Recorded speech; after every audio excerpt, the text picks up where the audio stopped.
Yeah, my name is Jeff Poppen, and I'm a farmer.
I think the most important thing is we need to teach these young people how to party. I know. Yeah, so my idea for agriculture is for local farmers in this area to produce food for local people. And it cuts out all the trucking, all the chemicals, all the bad things, and it creates wealth locally. I don't have much money in this, but there's a lot of wealth here. Yeah. You know, there's thousands and thousands of pounds of potatoes that I'm creating. And what is a potato? A potato is a carbohydrate and a starch. It's sugar and carbohydrates and starches. And these things are simply carbon, hydrogen, oxygen, and nitrogen, which I am getting free from the air and the water, the sunshine, and the earth. And I'm creating wealth out of nothing. It's the biggest scam in the world. I'm selling recycled water and air to people, and they'll pay like 40 cents a pound for potatoes. It's unbelievable. Yeah. You'll notice that you don't see any bug damage. I was just looking at that. There's no potato Matter of fact, I beetles. was looking for the little Potato beetles. Yeah. Yeah. No, you won't find them here. There's no need for them to come because their job is to help make humus. Right. And the beetle comes, the bugs come, the diseases come to make humus. Yeah. Because the soil doesn't have humus in it. Right. Once we make humus, like I've done here, and you see the soil, loose, friable. I've got the compost and the cover crops and minerals and good tilth. We've got the humus made. There's no reason for the bugs to come and make humus here. Consequently, we'll make potatoes. This farm is actually quite famous. It's probably the most famous farm in Tennessee for organic gardening because of a PBS TV show called Volunteer Gardener.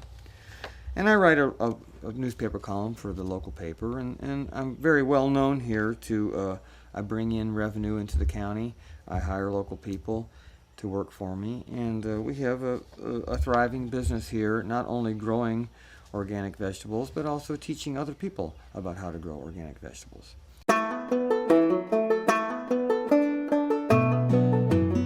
What happened was about a year and a half ago in the first week of January 2011, we heard a bulldozer up on the neighbor's property. Now, the neighbor had told us, all of us neighbors, that he was not going to have chicken houses up there.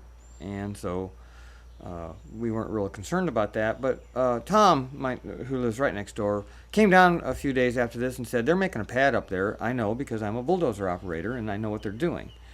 And so we found out that they were going to put some chicken houses up. So we went and got their permit applications because we were interested in, what's going on up there. So we got this piece of paper that was an aerial view of the property. And this piece of paper shows where the proposed facility is. And this black spot is my home. It's about 450 feet from the proposed facility. My property line is about halfway between my home and the facility, the proposed facility. Chickens that they're proposing to raise a few hundred feet from where we're sitting will not be injected with hormones, and they will be giving limited amounts of antibiotics because they're very susceptible to problems, and they don't want them to swell up in 7 weeks. They want them to swell up after 22 weeks, and then they have the parents, which then take 22 weeks. By then they have the genetics that are capable of producing a very strange thing in nature, and that is a baby chicken swelling up to several pounds and having a big breast after only 7 weeks. And this chicken at 49 days cannot even walk. It stands up and falls over.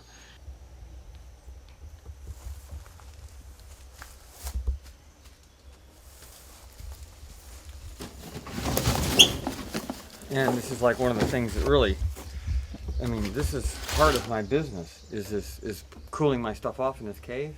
And every time it rains now, it fills up with my neighbor's mud.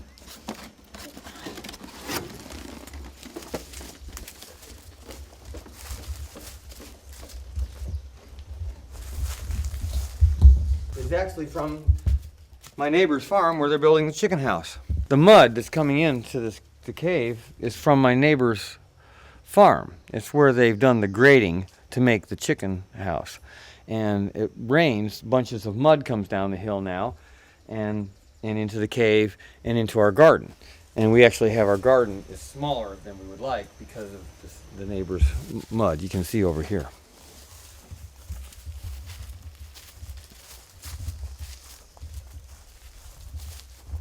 Where they built the chicken house up there, they've kind of rerouted a lot of the water, so now more water comes down this side of the hill than what used to come down half on that side and half on this side. Now almost all of it comes here, and a bunch of mud comes down here. There's a nice waterfall.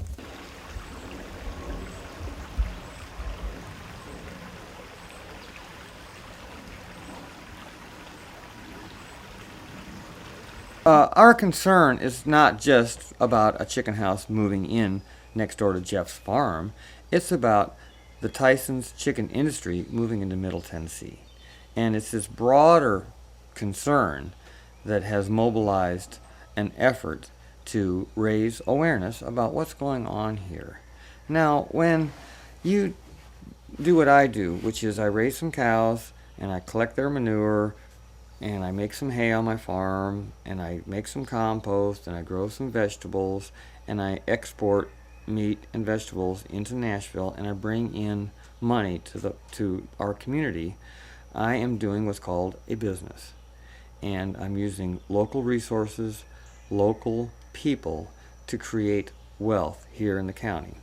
The paradigm that is offered with Tyson's is everything is brought in. The chicken feed, the medications are all made somewhere else. The power it takes to run these things, the gas, all this stuff comes from somewhere else. And they bring in everything from elsewhere. And they raise these chickens up. And then the chickens are exported. China is getting most of our exports right now. And the money goes to Arkansas in this vertically integrated banking scheme. And what the Tennessee residents are left with is the manure.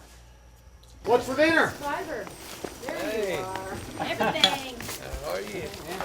Did you ever meet him, Crazy Al? Oh man. Good. About time you had another baby. You know, they just keep flying out of my body. What am I going to do? Jeff. Must be all the good food I'm eating around here. Watermelon radishes Tricia grew in her garden. Aren't they amazing? My name's Leopard, and I'm just visiting here. And what I've seen is maybe over 100 people just really enjoying the natural environment. And these are mostly kids who are living in the city. And it just seems so important to have this connection with nature. And the clean river is a really, really important part of that. And you see fish, you see insects, and that would all be gone if the river was being poisoned by, industrial farming, basically. So this is only existing here because Jeff is farming this place biodynamic and organic. And, that takes more effort, but he's also employing a lot of other people. So, farming really needs to be in the hands of the people so that it's cleaner and more economically efficient, really, ultimately, in the long run. This is my first time ever being here, but I've heard about it all my life. We lived in town for a very long time and fought against the systematic poisoning, and considered for a while moving to Shelbyville, where they have Tyson farms. And every time we got out of our car to look at a house, we were forced back in by the smell. And I think it's just needs to be faced that children and people can't be raised in a natural environment, and neither should their food.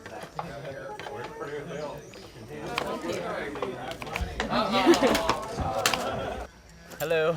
Hi.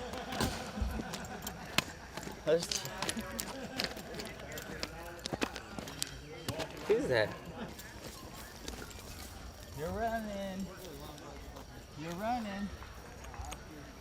And what I'm trying to do is to build a community, and create, the possibility for human freedom, which can only happen when you're away from everything else. Yeah. I got an email that said, "We got a hayfield for you. You can have it." And then the address was like Etheridge, Tennessee. Yeah, I'm like, well, I'm not going to go down to, Columbia. Kind of hard on them old tractors, ain't it? But there's probably other places we could cut. Oh yeah. Before I forget to ask you, do you use like 5-gallon buckets, plastic buckets? Yeah. I've got I'm an old drywall man. I got a Oh, bunch that's of right. them. Yeah, bring some drywall. Yeah, we love drywall buckets. Yeah. Tomatoes or picking stuff out of the fields. I we will. love it. Yeah, I will. Yeah. I got a bunch of them. Yeah, it'd be handy for us. Yeah, just bring them and dump them off near one of my barns. Okay. Yeah, it'd be I'll do fine. it. I worked here last year, and last year was sort of when the whole chicken house thing took off, and I'd never really farmed before, so my exposure to farming was like this wonderful biodynamic agricultural wonderland, and then its existence being threatened, by this big chicken corporation. And so a lot of what I did last year was sort of trying to give all I could to this farm, while at the same time trying to sort of reach beyond the farm to spread awareness, I guess, about the chicken thing. But awareness is really all we can do, because it's such a perplexing issue. It's because it doesn't really make sense how, they put in this chicken house like 100 feet or 100 yards or something from Jeff's house. I don't know if you've been there, but it's like Jeff's got this beautiful house with this pristine cave and with this, it's just these gorgeous fields and the lettuce growing there. And it's like, you can't eat lettuce that grows with this like polluted chicken waste coming down the hill. Like he was having mud coming down the hill just from the construction. And also this creek that we enjoy right here is the same creek that would be polluted by the chicken corporation. So there's like a lot at stake for this whole chicken thing, and it might seem like, these organic people are squabbling about, progress or whatever, but there's something really beautiful here and something really alive that it's hard to quantify, really. You can't put a number on it. Like, you can say, oh, we can raise, 65,000 chickens or whatever, but you can't we raise 65,000 heads of organic garlic. It's like, but there's a whole community. Look, there's people playing Frisbee here, and it's like there's a whole community, and we're having this meditation yoga retreat, and I don't know. It's more about the community than anything else. I don't know. That chicken house was really spoiling some really beautiful things.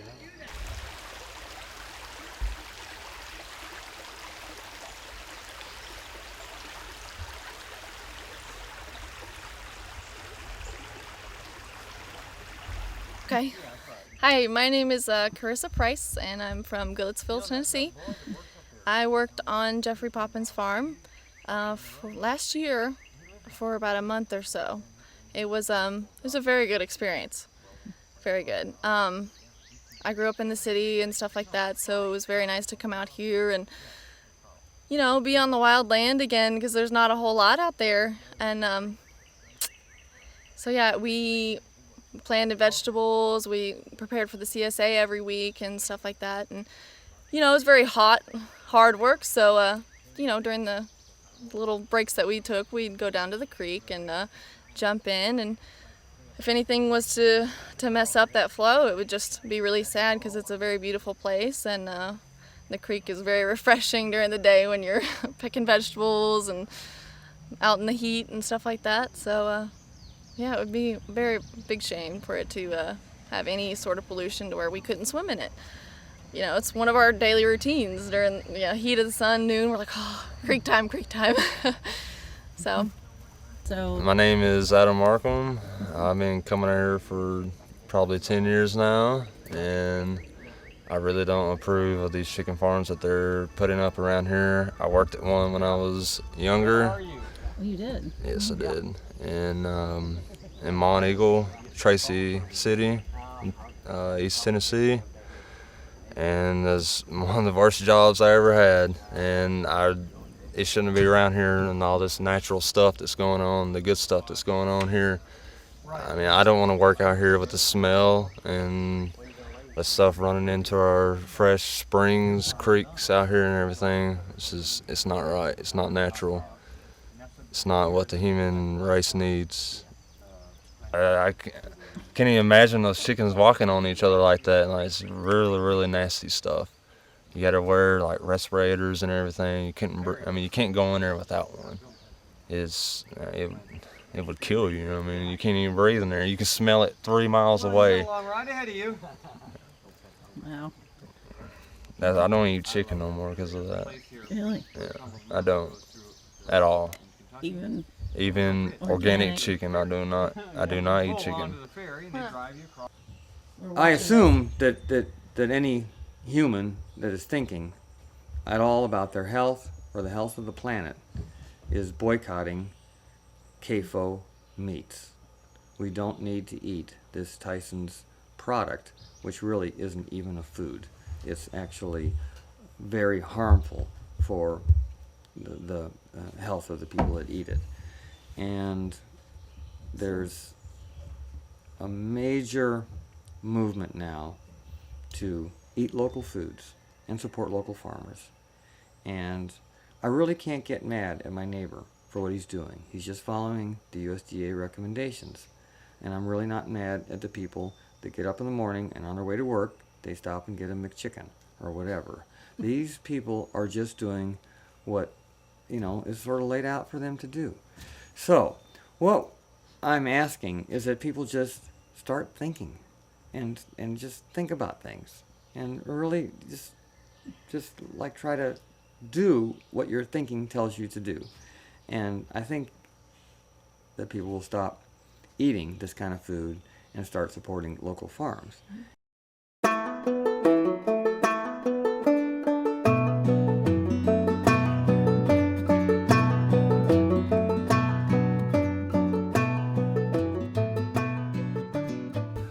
Well, when I decided that I didn't want to fight this chicken house, that I was just going to let it be built and move a little bit down the stream, I didn't decide I was going to stop fighting for the causes that I believe in. Well, the one thing that opponents and proponents of big giant CAFOs agree on is that when they come into a community, it causes friction and tears the community apart. People will either be for them because they're going to make a lot of money, and that's going to be a very small percentage of the population, and people are against them, the majority of the population that has to live next to them, smell them, put up with the flies and all this. So it's pretty obvious that a bigger corporation is going to care about profits, whereas smaller organic farmers are going to care more about their land. It's clear that most Tennesseans would rather have clean land and small farms around them. All the people in my community were raised on small farms, and they had chickens and gardens, and they canned food, and this was part of the rural lifestyle, this whole family get together for meals and things like that. A very, very important part of our community, and it's being wrested away from these people with the Walmarts and the big giant things, and they don't really know what's going on. They're very kind, sweet people, and they just kind of going along with the program, but the program is not helping them. We're seeing a real decline in income in these rural areas because there are no more jobs on farms.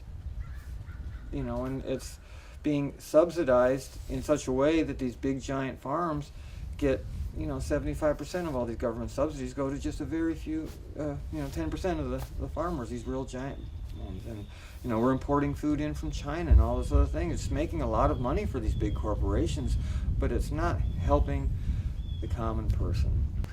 I believe that the small local organic farm has a lot of potential to solve many of the problems our country is facing. Look, it's going to create a ton of jobs when we start growing our own food again. It's going to create a lot more care for the local environment because people will be caring for their own land. And the final product, the food, is going to be a lot better and more health-giving for the people that eat it. It's really the true healthcare system, is to have humus-rich soils that we get our food from. When the USDA started these land grant college programs funded by the weapons industry's chemicals, all agriculture was taught that this is the way we're going to do it.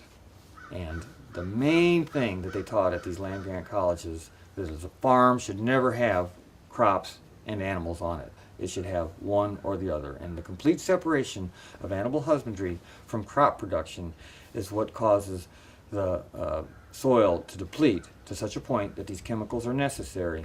And so it's this division which is still strong today. And if you go to a land grant college, you will see a crop science section and a animal husbandry section, and never the twain shall meet. They won't even talk to each other. And so this separation of getting the animals off the land is what has gotten us into this pickle today with our soils. We have got to get the animals spread back on the land and out of these confinement houses so that their manure isn't a waste problem, but is actually starts rebuilding these soils.